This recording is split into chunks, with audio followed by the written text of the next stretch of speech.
আল্লাহু লাতীফুম বিইবাদিহি ইয়ারযুকু মান ইয়াশা ওয়া হুয়াল কাউইয়্যুল আজিজ, যার অর্থ আল্লাহ তাআলা নিজের বান্দাদের প্রতি মেহেরবান, তিনি যাকে ইচ্ছা রিজিক দান করেন, তিনি প্রবল প্রক্ষমশালী। যে ব্যক্তি প্রতিদিন সকালে নিয়ম করে একনিষ্ঠতার সঙ্গে ৭০ বার এ আয়াত পাঠ করবে, আল্লাহ তাআলা তাকে সবসময় রিজিকের সংকট থেকে হেফাজতে রাখবে। আমলটি খুবই সহজ এবং আমরা চেষ্টা করলে এই আমলটি প্রতিদিন নিয়মিত করতে পারি। এরপর যে আমলটির কথা আমি বলবো, সে আমলটি অত্যন্ত গুরুত্বপূর্ণ এবং প্রচলিত।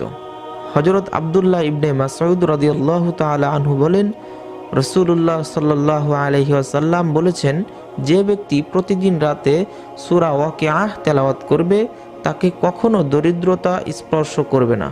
হযরত ইবনে মাসউদ রাদিয়াল্লাহু তাআলা আনহু তার